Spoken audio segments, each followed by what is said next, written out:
Halo, halo, apa kabar? Assalamualaikum warahmatullahi wabarakatuh. Senang sekali bisa kembali menjumpai Anda semua. Semoga tetap semangat, tetap sehat, dan paling penting itu menjaga akal sehat. Karena situasinya kita mesti bisa pastikan bahwa dalam beberapa hari ke depan, berapa bulan ke depan itu situasinya uncertainty, tidak menentu, terutama faktor ekonomi dan bisa juga nanti ketemu dengan soal politik crossing ini.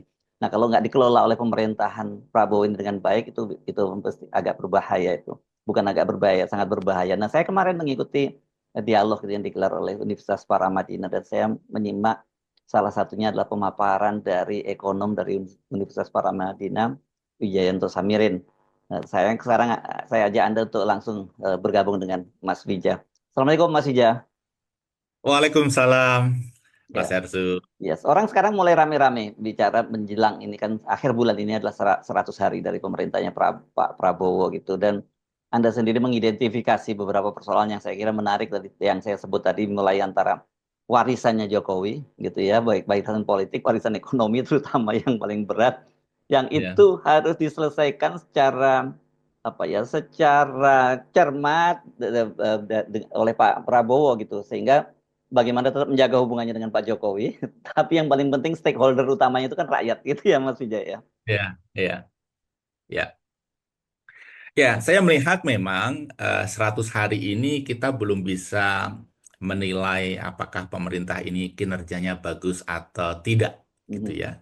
Karena masih terlalu awal. Tapi paling tidak kita sudah bisa melihat kecenderungannya mhm, mhm. akan kemana, akan seperti apa. Nah, inilah kenapa kita harus terus memberikan masukan, kritik yang objektif, supaya kecenderungan itu bisa diluruskan seawal mungkin. Mhm. Karena Pak Prabowo itu memimpin di saat Indonesia itu di persimpangan jalan, harus Ya. memilih. Mhm. Tadi Mas Hersu mengatakan ada begitu banyak warisan dari Pak Jokowi. Mhm. Warisan agenda, program. Tapi yang lebih dahsyat adalah warisan masalah. Khususnya utang.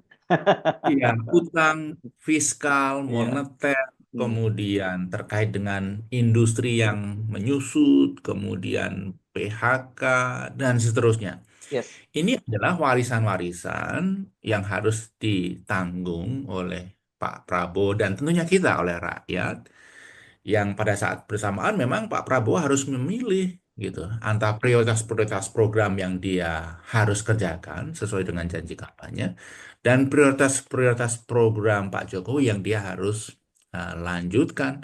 Dalam konteks ini dengan resource yang terbatas, Ya. pilihannya ya melanjutkan program-program yang menjadi prioritas beliau. Mhm. Antara sekali kok keputusan terkait IKN Mhm. 42 triliun sampai 2029. Itu kan artinya ngerem Mhm. proyek IKN itu. Kalau mengharapkan swasta, ketika pemerintah saja ngerem, bagaimana swasta, Betul, bagaimana betul. investor asing apalagi akan masuk. Ini sebenarnya signal Ya. bahwa itu Walaupun saya lihat itu masih tarik ulur ya dengan Pak Jokowi tidak langsung otomatis di-cut gitu ya. Walaupun kan cuma janji itu kan baru janji ya. Bahwa kemudian tidak betul. terrealisir kan itu tanda-tanda Ya, tidak terrealisir besar itu janji itu tadi. sangat, sangat. Mhm. Kembali fiskal menjadi parameter terpenting untuk Yes. menentukan seseorang. Ujung-ujungnya tergantung isi dompet kita mau ngapain itu, termasuk Yes. negara. Hmm. Ya, oke. Nah, jadi kalau ini kemarin Pak pidato Pak Prabowo itu kan sangat menarik ya ketika memberikan pengantar pada sidang paripurna kabinet. Jelas beliau satu misalnya harus ada sense of crisis di kalangan kabinet. Pangkas itu perjalanan-perjalanan dinas dan sebagainya. Sebenarnya kalau saya usul pangkas itu komisaris-komisaris yang isinya itu buzzer, isinya petugas itu gede banget itu misalnya kan gitu ya. Terus soal tidak ada keistimewaan lagi dengan kelompok bisnis. Itu kan sangat menarik ya Mas Wijaya ketika itu disampaikan oleh Pak Prabowo dan pada hari yang sama itu kan Pak Prabowo juga memerintahkan pembongkaran pagar laut di pantai utara Jakarta. Pantai utara Tangerang, maaf. Ya, ya.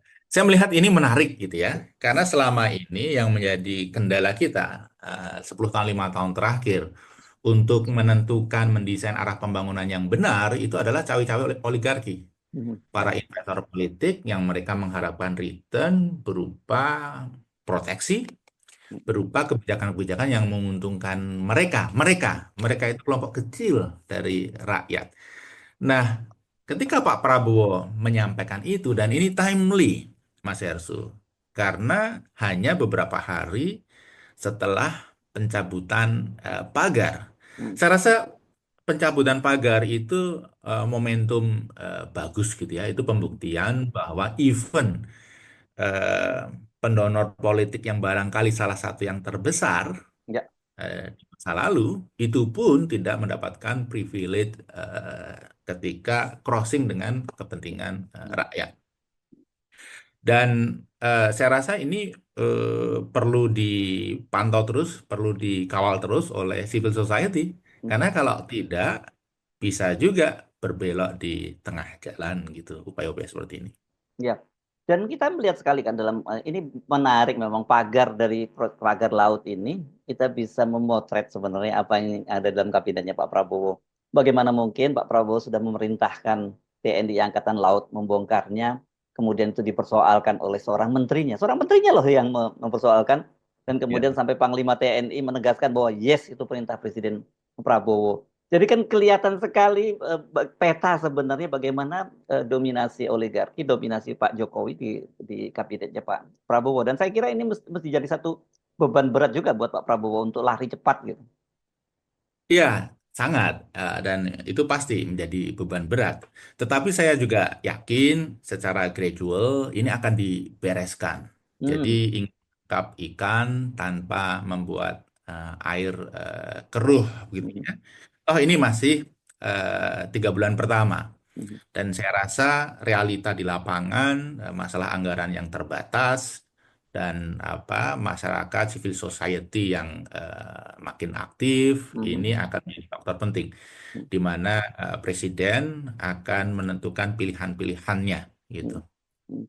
Oke, kan tadi Anda menyatakan bahwa ini Pak Prabowo itu harus melakukan pilihan di persimpangan ya di bawah pengaruhnya Pak Jokowi, tapi batasnya itu batas loyalitas pada Pak Jokowi gitu ya, termasuk meneruskan program-program Pak Jokowi itu adalah soal anggarannya kan di Ya. situ. Nah, Anda tadi juga bicara soal kecenderungan. Nah, mari kita bicara soal kecenderungan-kecenderungan yang dilakukan oleh pemerintahan Prabowo dan prediksi Anda seperti apa ke depan? Ya, 3 bulan pertama ini ada beberapa kecenderungan yang Hmm. saya rasa harus segera diluruskan oleh Pak Prabowo kalau beliau ingin mencapai cita. Hmm. Yang pertama masalah koordinasi. Hmm. Koordinasi ini dalam beberapa kasus parah sekali. Antara menteri dan wakil menteri berbeda pandangan, antar menteri berbeda pandangan. Kemudian pusat dan daerah berbeda pandangan. Antara advisor Pak Prabowo Hmm. dengan menteri berbeda pandangan. Dan ini sangat kasat mata. Hmm. Yang kedua masalah komunikasi. Hmm. Komunikasi pemerintah saya nilai masih buruk. Kenapa? Statement-statement penting seringkali disampaikan lewat sosmed oleh para pejabat. Hmm. Statement penting disampaikan lewat doorstop, Hmm. spontan. Hmm. Harus dilembagakan proses-proses yang sistematis. Hmm. Ada press conference, kemudian tim komunikasi presiden Itu dia harus benar. bekerja Hmm. untuk merangkum semua informasi dan secara reguler menyampaikan kepada publik. Jadi kalau ada mispersepsi itu segera diluruskan. Yang ketiga adalah ada kecenderungan solusi-solusinya itu piecemeal, tidak komprehensif. Hmm. Hmm. Masalah ini solusinya ini, masalah ini solusinya ini, masalah ini solusinya ini. Hmm. Tiket pesawat yang mahal solusinya dipaksa turun, Hmm. gitu ya. Kemudian ada banyak hal lain yang nggak komprehensif terkait dengan apa UMP, terkait dengan PPN itu dinarasikan seolah-olah itu sesuatu yang independen. Hmm. Seharusnya dinarasikan bahwa ini sesuatu bagian dari permasalahan besar, ini hanya satu dari solusinya. Nanti Hmm. ada solusi-solusi di aspek yang lain. Lalu juga sangat populis, Mas. Ah, oke, ya. Sangat populis itu misalnya begini, ada narasi tahun ini kita tidak import beras, kita Yes. tidak import jagung, kita tidak import gula dan garam. Ya, Itu tidak mungkin. tidak mungkin ya. Sekarang publik happy karena ini Hmm. narasi yang bagus. Tetapi Hmm. coba bayangkan ketika setahun dari sekarang Hmm. tidak ada delivery, bukankah masyarakat akan kecewa.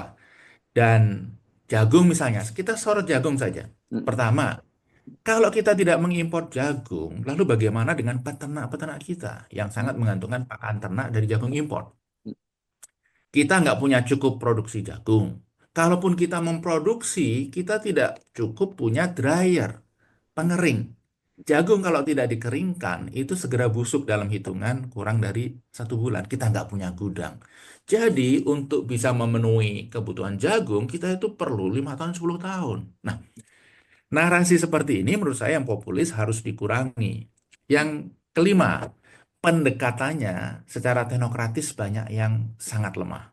Misalnya, mm, UMP diusulkan naik 5%, kemudian tiba-tiba menjadi 6,5%.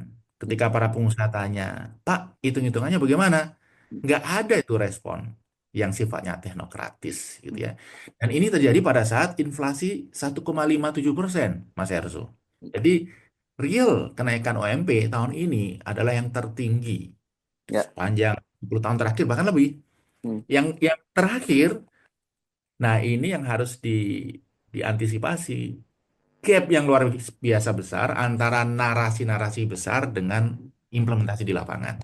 oke. Pemberantasan korupsi, ini, swasembada energi, swasembada pangan, yang implementasi di lapangannya tidak kelihatan. Kalaupun diimplementasikan dengan serius, rasanya narasi-narasi itu juga terlalu besar, begitu. Oke. Ya, ini menarik. Saya ada setidaknya saya ingin mendalami beberapa poin. Misalnya satu soal koordinasi, ya. Koordinasi itu kita ini kita pakai yang nggak jauh-jauh lah soal pagar laut ya. Ini kan tadi saya sebut antara TNI Angkatan Laut dengan Menteri KKP. Bahkan bukan hanya Menteri KKP dengan TNI Angkatan Laut, dengan Presiden karena itu perintah Presiden. Dia tidak koordinasi. Kedua, misalnya soal pagar laut di Bekasi yang Dinas Kelautan Jawa Barat mengakui bahwa itu program mereka. Tapi kemudian oleh Kementerian Kelautan itu dianggap ilegal juga. Bagaimana mungkin itu bisa terjadi? Itu dari sisi koordinasi, nanti mungkin Anda bisa menambahkan contoh-contoh yang lain. Yang komunikasi tadi saya menarik karena Anda menyinggung soal kantor komunikasi presiden. Ini untuk pertama kalinya kantor komunikasi presiden itu dibentuk sebagai sebuah lembaga yang gede banget. Jangan jangan lupa, ini dibentuk di eranya Pak Jokowi dan itu adalah yang menjadi kantor komunikasi juga orangnya Pak Jokowi.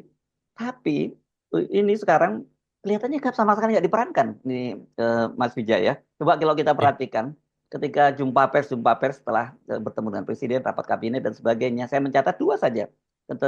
Ketika Menteri KKP bersama dengan wakilnya bertemu dengan Pak Prabowo, tidak ada di situ hadir tiga jumpa pers itu kantor komunikasi. Kedua, ketika kemarin infrastruktur yang dipimpin oleh AHY, ya misalnya dia dengan Kepala Otorita IKN, dengan Marwarar Sirait, Menteri Perumahan, dan dengan Menteri PU juga tidak hadir. Jadi ini kan ya gini-gini, bayangkan itu stafnya ada 50 orang Mas di situ. Gede, belum belum asisten-asisten yang lain. Ini kan Ya. jadi ini apa yang terjadi? Kantornya dibentuk segitu gede tapi nggak punya peran. Yang saya dengar malah kemarin mereka ikut meninjau pelaksanaan makan siang gratis dan memimpin eh, ucapan terima kasih, membuat video ucapan terima kasih pada Pak Prabowo. Ya, ya. Itu menarik ini kita kita bahas. Ya, saya rasa faktornya kemungkinan Mhm, dua, kenapa mereka tidak efektif. Yang pertama, tidak menguasai substansi. mhm, Jadi kalau mereka harus berdebat tentang isu-isu yang sangat teknis, ekonomis, kemudian analitis, mungkin ada keterbatasan. mhm, Kalau kita lihat profil teman-teman di sana kan kebanyakan tidak dengan background technical substansi yang memadai. Gitu. Itu yang pertama. Sehingga mereka sendiri juga kurang nyaman. Yang kedua memang tidak dikasih otoritas. mhm, Tuh. Nah, tidak dikasih otoritas ini saya rasa faktornya bisa macam-macam. Karena khawatir dengan masalah loyalitas, bisa mhm, juga faktor yang lain. Tapi ini sifatnya dugaan-dugaan saja mhm. ya. Saya rasa sih memang harus mulai di lembaga ini diberi peran gitu ya secara reguler mengadakan briefing kepada media untuk meluruskan hal-hal yang selama seminggu terakhir menyimpang atau apapun begitu. Tapi menarik juga begini Mas Herso.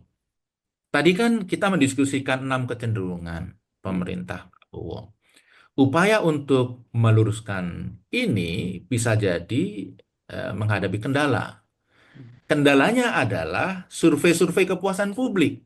Hmm. Nah, publik 80% sudah puas gitu ya. Kita mau apa lagi gitu ya. Nah, ini kita harus dorong terus pemahaman yang benar tentang survei kepuasan publik ini. Karena survei kepuasan publik ini kan pertama ini persepsi. Ya. Yang kedua, masyarakat kita itu punya dua karakteristik menarik. Yang pertama, tidak well informed. Hmm. Yang kedua, mereka itu mau tidak mau punya values nerimo ing pandum. Hmm. Hmm. Apapun itu harus diterima dengan senang dan ikhlas. Ini filosofi values Jawa yang ternyata juga tidak hanya berlaku di orang Jawa, mayoritas rakyat secara keseluruhan. Jadi kita harus dorong terus bahwa indikator sukses itu bukan survei kepuasan publik, tetapi indikator-indikator eh, ekonomi, statistik yang kredibel. Kalau ukurannya kepuasan publik, kita masih ingat, Mas Hersu, Oktober, Juli eh, tahun lalu, 2024, itu survei kepuasan Pak Jokowi oleh Kompas, oleh indikator juga 74, 75. Hmm. Bahkan ada survei yang mengatakan 80%. Yes, Pada saat pengangguran, PHK betul. Ah. masif, pada saat deflasi 5 bulan berturut-turut, Hmm. pada saat daya beli rendah, kenapa 75%, 80% rakyat puas gitu ya? Yes. Jadi memang rakyat kita kadang-kadang itu tadi tidak well informed, Hmm. bahkan bisa dikatakan tidak tahu gitu ya apa yang sesungguhnya mereka mau. Kalau Mas Hersu tanya itu kepada seseorang, Mas happy ya nggak Mas? Bahagia nggak? Bahagia. Hmm. Hmm. Nanti malam mau makan apa Mas? Hmm. Wah nggak tahu gitu.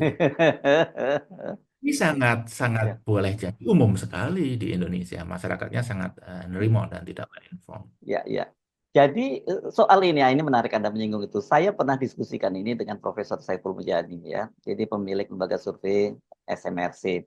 Dan dia dikenal tadinya juga sebagai pendukungnya Pak Jokowi. Saya tanya, bro, bagaimana ceritanya? Ada orang menyatakan bahwa ketika ditanya kepuasan publik yang sangat tinggi, tapi pada saat bertanya-tanya apakah kehidupan makin sulit, yes dia makin sulit. Jawabannya sederhana, jelas kata dia.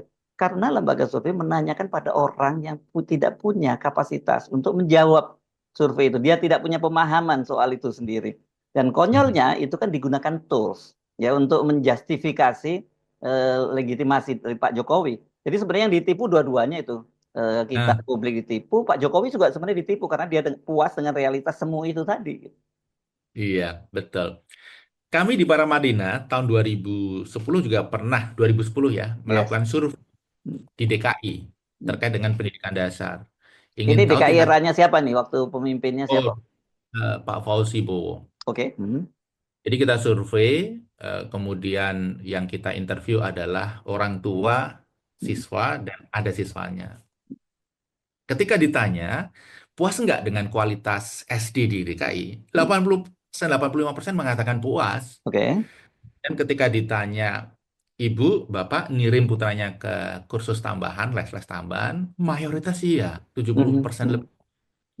Kemudian ketika ditanya, kenapa kursus tambahan, Bu, Pak? Gitu. Jawabannya, anak saya nggak paham apa yang diajarkan di sekolah. Loh, tujuan sekolah itu kan untuk mendapatkan ilmu. Jadi, kadang-kadang memang masyarakat kita tidak well informed dan tidak tahu apa yang mereka mau sebenarnya. Jadi Hmm. makanya survei-survei kepuasan yang sifatnya persepsi itu sangat misleading. Kalau Mas Hersu ingin tahu apa fakta yang juga menarik adalah survei oleh BI, Mas Hersu. Bank Indonesia ya. Hmm. Untuk mengetahui keyakinan pelaku ekonomi terhadap situasi ekonomi sekarang dan beberapa waktu ke depan, BI mengadakan survei, survei indeks keyakinan konsumen. Ah, ya, ya, ya, ya. Di Hmm. survei Hmm. konsumen Hmm. masyarakat. Hmm. BI juga mengadakan survei kepada korporasi, perusahaan, manufacturer, Hmm. Hmm. eh, Purchasing Manager Index Hmm. (IPM). Hmm. Nah, kalau kita berbicara IPM, itu tahun 2024 kemarin angkanya nggak bagus. Bahkan ada beberapa bulan yang mereka sangat pesimis. Hmm. Tapi survei yang melibatkan konsumer, masyarakat luas, optimis terus sepanjang Hmm. bulan di tahun 2024. Jadi gap ini Hmm. menggambarkan yang rasional dan yang tidak rasional, irasional. Hmm. Nah, masyarakat kita itu seringkali irasional. Hmm. Begitu, Mas. Ya, jadi saya kira kita perlu juga merekomendasikan pada Pak Prabowo, jangan diulang lagi deh menggunakan tools apa survei untuk itu, untuk apa? Untuk menjustifikasi pemerintahannya karena selama IQ masyarakat kita rata-rata masih di bawah 78 78, ya tetap aja itu hasil survei itu pasti bias kan begitu ya. Tapi mari Betul. kita bicara tentang tadi beberapa indikator tadi, mungkin lebih konkret, semacam rekomendasi atau menurut Anda kalau tidak rekomendasi, tapi kita akan lihat kecenderungan ini ke arahnya kemana dan apa yang harus dilakukan dan kalau tidak dilakukan apa yang akan terjadi. Jadi saya rasa kalau tidak diperbaiki, maka arah pembangunan ini ya berputar-berputar Hmm. tidak menuju ke asta cita gitu ya. Hmm. Semua sibuk tapi tidak meng-create sesuatu. Terlalu banyak distorsi yang harus dikelola, begitu ya, energi habis di situ. Sementara situasi fiskal dan moneter itu sangat menantang dan ke depan akan makin menantang. Kita harus ingatkan Pak Prabowo, Pak Jokowi itu bisa leluasa selama 10 tahun karena punya kapasitas hutang. Hmm. Sehingga hutang meningkat dari 2.400 hingga menjadi 8.800, 6.000 triliun lebih. Jadi dengan modal 6.000 triliun, dia itu bisa melakukan banyak hal. Bisa melakukan berbagai program sosial yang membuat rakyat happy. Nah sekarang Pak Prabowo nggak punya keleluasan itu. Debt capacity kita itu sudah mentok. Kalau dipaksa lagi, bunganya akan sangat tinggi membebani APBN. Kalau dipaksa lagi, dunia tidak percaya. Jadi, kalau 6 kecenderungan tadi tidak diluruskan, effort kita tidak efektif, efisien. Yang kedua, investor ini kan juga mengamati apa yang terjadi di negeri ini. Ketika tidak ada kejelasan, kejelasan arah, semrawut, maka trust mereka juga lama-lama tergerus. Trust ini, Mas Hersu, sudah sangat parah sesungguhnya. Trust investor kepada Indonesia. Buktinya sederhana aja. Obligasi pemerintah kita itu bunganya jauh lebih tinggi daripada obligasi pemerintah negara-negara tetangga. Yes. Apalagi kalau kita adjust terhadap inflasi, jadi real return, bukan nominal return, itu jauh lebih tinggi. Kita itu sekitar 5, Filipina sekitar 3, yang lain-lain di bawah 2, bahkan banyak yang 1, Vietnam 0, sekian. Nah, bunga yang tinggi itu untuk mengkompensate risiko. Jadi, walaupun Mas Hersu, rating kita relatif mirip dengan negara tetangga, tetapi investor menganggap risiko kita lebih tinggi karena uncertainty. Kita harus ingat, tidak semua uncertainty, risiko itu di-capture oleh rating.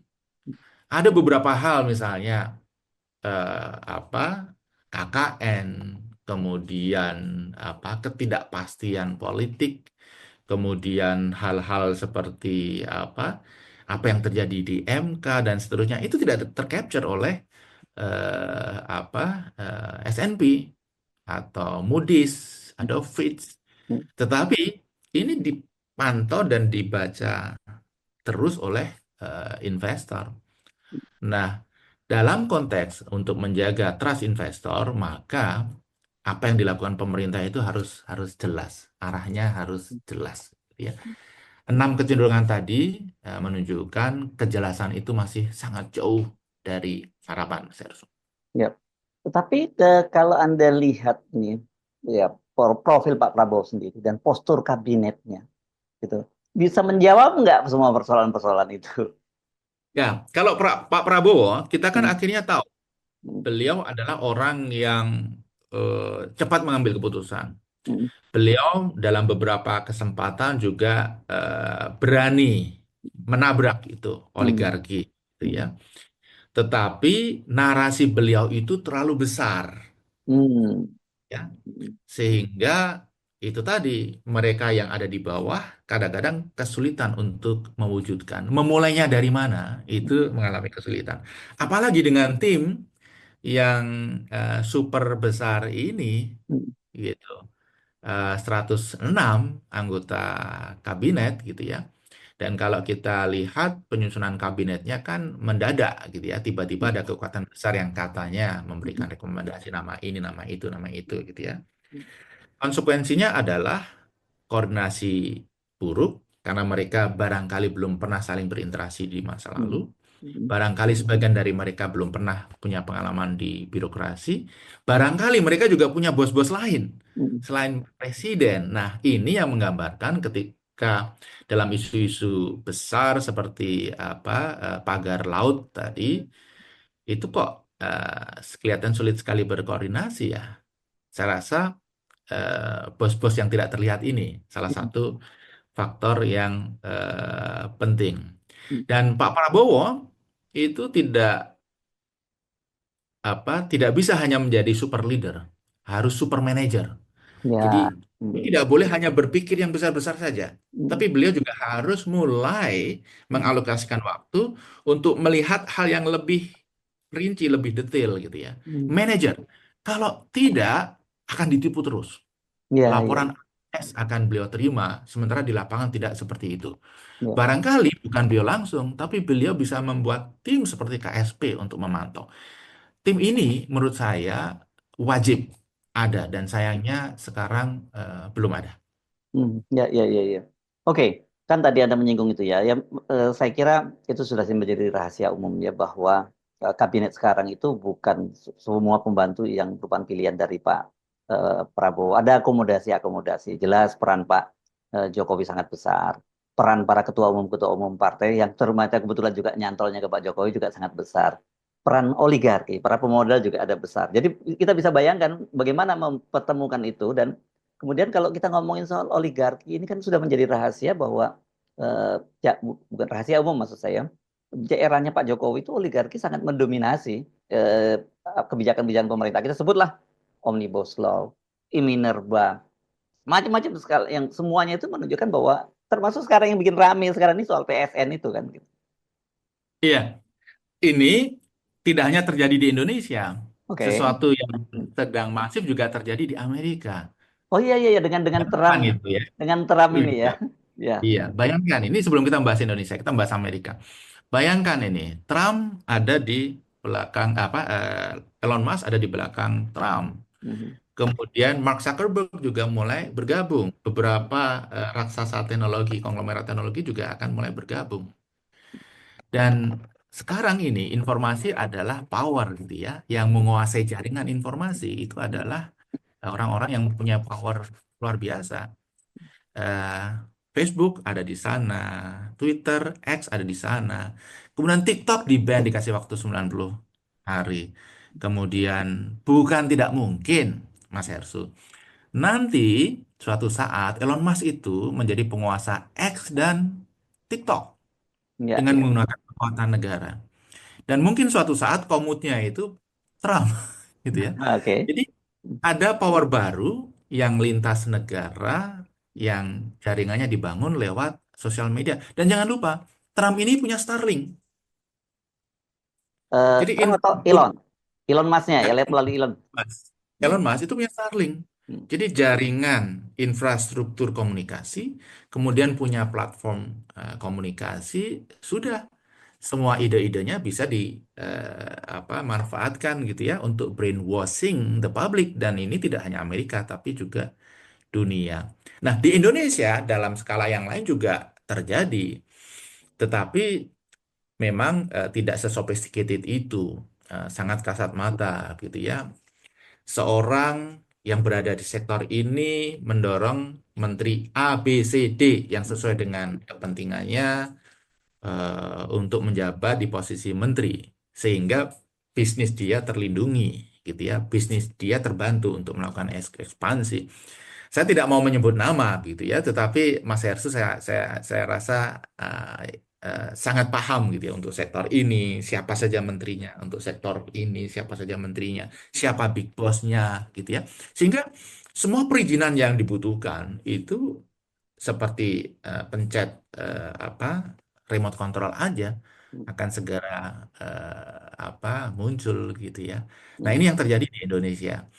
Mau tidak mau, Pak Prabowo harus mempunyai ketegasan politik, ketegasan moral untuk meluruskan itu. Karena kalau tidak, ya beliau akan berhasil menjadi presiden, tapi barangkali akan gagal menjadi presiden yang dicintai rakyat dan akan gagal menjadi presiden yang berhasil mengubah wajah Indonesia. Nah, dua hal ini saya rasa perlu menjadi apa sesuatu yang kita ingatkan terus. Ya, ya, ya, iya seperti ini misalnya kata Anda, saya sepakat tadi Anda menyatakan bahwa soal pagar laut itu harus kita kawal terus karena jelas ini di sini kan Pak Prabowo berbenturan dengan oligarki, aguan CS lah di sini ya, dan aguan CS itu siapa yang memberikan PSN-nya adalah Pak Jokowi. Karena artinya ada dua kekuatan besar.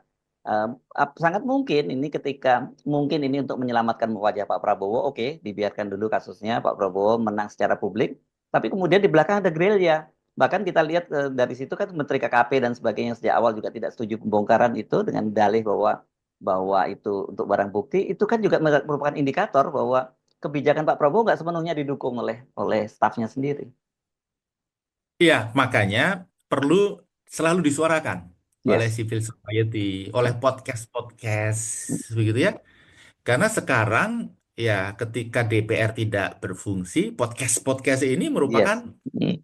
Mm. DPR baru gitu ya, Ya, ya, tempat ya. tempat menyampaikan ide dan apa yang disampaikan di podcast-podcast seperti ini saya rasa didengar oleh mereka yang ada Ya. eh, di atas. Mohon maaf, masyarakat kita itu kecanduan podcast. Oh gitu ya. Iya, para elit Hmm. saya rasa juga mengalami hal yang sama. Mereka Ya, kecanduan podcast. ya karena Jadi dari switching kan sekarang ya, media itu tidak lagi media-media yang selama ini disebut mainstream, yang disebut mainstream itu sekarang media sosial kan. betul, betul, betul. Jadi ini harus betul-betul dimanfaatkan hal-hal besar seperti apa yang terjadi di DPR gitu ya terkait usia untuk gubernur. Itu kan luar biasa besar. Itu dorongannya juga dari sosmed dan dari Ya. podcast. Nah, pagar itu juga dari podcast. Saya rasa banyak hal strategik akan bisa dikawal melalui podcast-podcast seperti ini. Ya, oke. Jadi kalau kita ini Pak Prabowo kelihatannya orang yang juga cukup sensitif ya dengan isu-isu yang muncul di media sosial dan keputusannya tegas. Tapi kita paham bahwa beliau juga tidak punya keleluasaan penuh. Saya tidak mau menyebut kekuasaan penuh lah untuk mengeksekusi semua itu karena tadi tarik menarik di internal pemerintah yang sangat kuat dan bagaimanapun juga namanya peran oligarki itu nggak bisa dinafikan. Bukan hanya seperti ada sebut tadi, tidak hanya di Indonesia, tapi juga sampai di Amerika.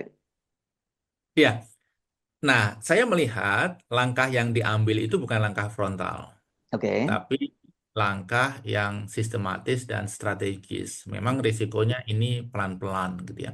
Hmm. Bahkan ada seorang teman, ini saya tidak menyebut nama, tapi dia mempunyai analisis yang menarik.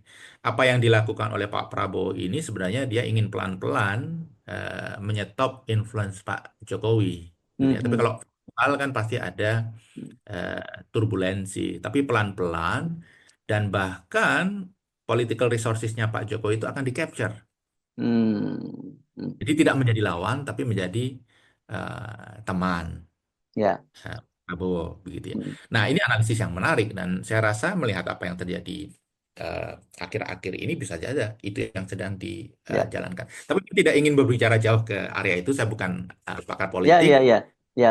Kalau Tapi ekonomi mungkin kita akan bicara ya detail. saya jadi teringat itu karena ketika kemarin heboh ada seorang apa buzzernya Pak Jokowi yang selama ini suaranya sangat jelek terhadap Pak Prabowo itu jadi staf khusus di Menkom Digi itu kan salah satunya ya saya kira. Dan sampai sekarang meskipun KSP sudah memperingatkan soal itu kan tapi tidak ada langkah konkret misalnya apakah kemudian pelantikannya dibatalkan dan sebagainya. Saya jadi menduga-duga saat apa pernyataan Anda mengutip seorang teman tadi mungkin arahnya ke situ gitu. Jadi akuisisi Iya, lah gitu ya, diakuisi politik lah ini ya, mungkin yang lebih tepatnya gitu ya. iya. Tapi juga begini, Mas Hersu, tidak boleh terlalu longgar, terlalu Betul. loose di Hmm. aspek itu. Karena salah satu problem bangsa kita kan adalah selain defisit anggaran, defisit moral. Ya, ya, Jadi ya, ya. top leadership itu perlu secara rutin, reguler menunjukkan gitu ya bahwa mereka adalah the guardian of the morality gitu. Betul.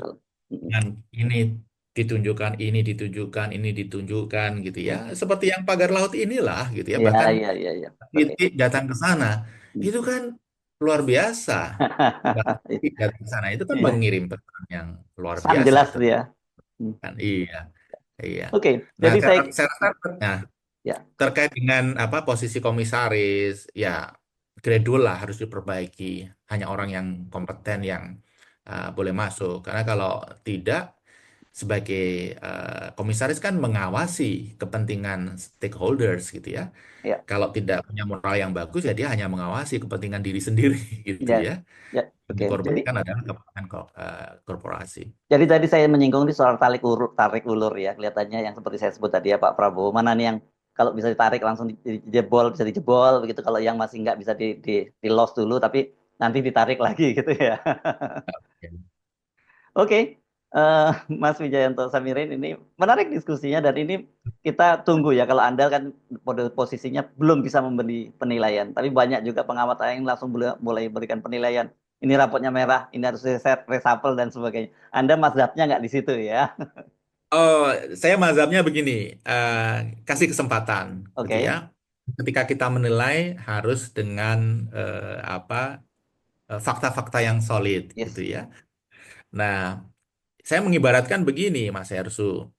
Kita masuk kuliah, kemudian punya teman. Ini baru jalan 3 bulan nih kuliahnya. Kita belum bisa tahu itu teman kita itu cerdas atau tidak gitu ya. beri Karena kesempatan dulu lah ya. ditentukan Ya, ditentukan oleh setelah ujian 1 tahun misalnya, IPK-nya baru mengindikasikan kinerja dia sebagai mahasiswa. yes. Walaupun kita sudah bisa melihat nih, teman ini rajin belajar, teman ini suka nyontek, teman ini malas, teman ini nggak mau baca buku, aktif dan seterusnya. Nah, 6 kecenderungan tadi itu ya indikasi-indikasi awal yang kita Ya. harus ingatkan terus supaya Pak Prabowo ini bisa lulus sebagai presiden dengan cum laude IPK Baik, yang tinggi. terima kasih. Sampai ketemu lagi, Mas Wija.